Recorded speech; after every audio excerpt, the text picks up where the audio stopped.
اس پر عمل کرو، اپنے بچوں کو پڑھاؤ، اور کل قیامت کے دن اللہ تعالیٰ یہ سوال نہیں کرے گا آپ نے اپنے بچے کو انجینئرنگ بنایا کہ یا نہیں، ڈاکٹری پڑھایا کہ یا نہیں، فلاں پڑھایا کہ یا نہیں، یہ سوال نہیں کرے گا اللہ کل قیامت کے دن یہ ضرور سوال کرے گا تو نے میرا قرآن مجید کا علم دیا تھا یا نہیں۔ حدیث پاک کے جملے قرآن مجید میں اللہ تعالیٰ بھی فرما رہا ہے کل قیامت کے دن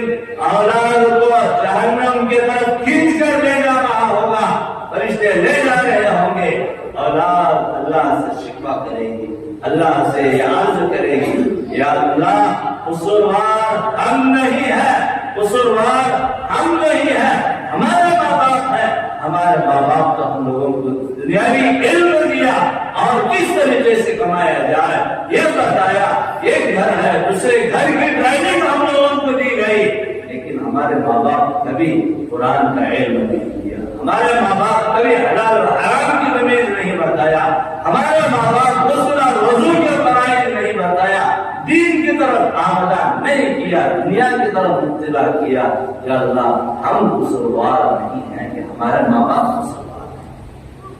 ہم سے زیادہ حقدار جہنم کے ہمارے ماں باپ۔ سوچیے کہ یہ اولاد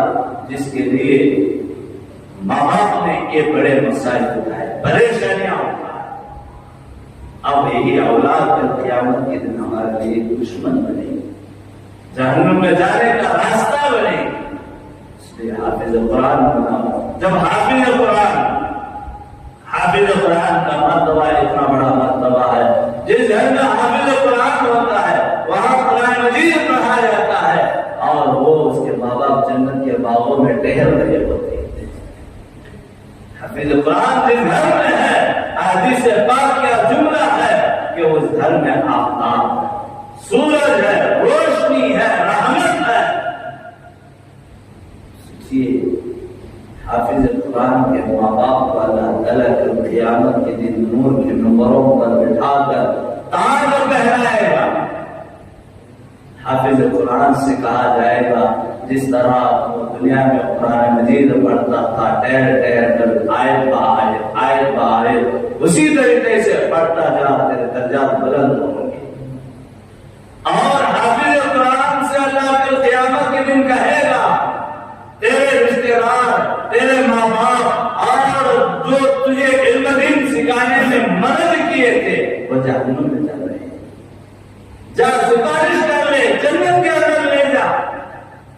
وہ مقام ہے حافظ قرآن کی۔ آج ہمارے نگاہ میں حافظ قرآن کی کوئی اوقات نہیں ہے، کوئی مرتبہ نہیں ہے۔ قدر جانو علماء کی، حفاظ کی، ائمہ کی، جو معمول لباس پہن کر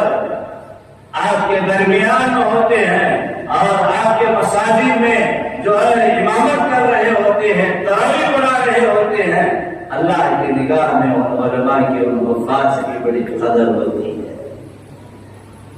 قرآن مجید کا پڑھنے کو معمولی نہ سمجھو، انہوں نے زندگی اپنے اس معصومانہ زندگی کا طویل عرصہ ماں باپ کی محبت کو چھوڑا اور جو ہے اپنے گھر وطن میں عزیز کو چھوڑ کر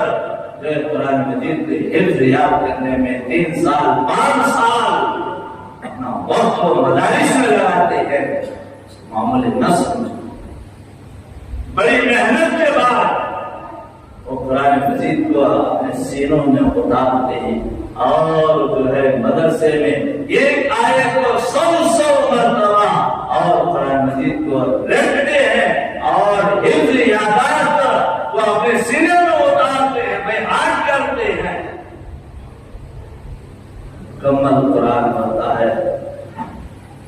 کہیں خدمت کرنے کے لیے جاتے، کہیں خدمت کرنے کے لیے مدارس میں، مساجد میں، تراویح کے موقع پر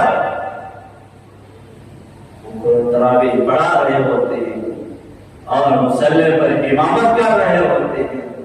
ایک ایک آیت کو جب تراویح پڑھا رہا ہوتا ہے، مصلی پر نماز پڑھا رہا ہوتا ہے، پڑھنے سے پہلے اس اس کو 10 بار پڑھ لیتا ہے،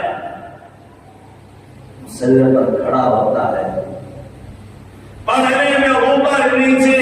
یا اٹک یا کسی کا لقمہ پیچھے سے لے لیتا ہے، اور رکعتوں میں تو ایک کے بجائے دو کے بجائے 3 کے لیے کھڑا ہو جاتا ہے۔ ہم اس حافظ قرآن کی، اس امام کی گلیوں میں، سڑکوں میں بیٹھ کر اس کا مذاق بنا رہے ہوتے ہیں۔ حافظ صاحب نے آج 3 رکعت پڑھا دی، حافظ صاحب نے اوپر نیچے کر دیا، حافظ صاحب نے تراویح کے درمیان میں 2 منٹ ٹہر گئے۔ ہم اس کو ہوٹلوں میں یہاں وہاں بیٹھ کر رچا کر رہے ہوتے ہیں، لیکن میں چیلنج کرتا ہوں آج کھڑے ہو کر کے یہاں جو اس طریقے سے کرنے والے ہیں، یہاں کھڑے ہو کر کے سیدھے الفاظ سورہ فاتحہ پڑھ کر جماعت کو سنا دے تو اس کا وضو ٹوٹ جائے گا۔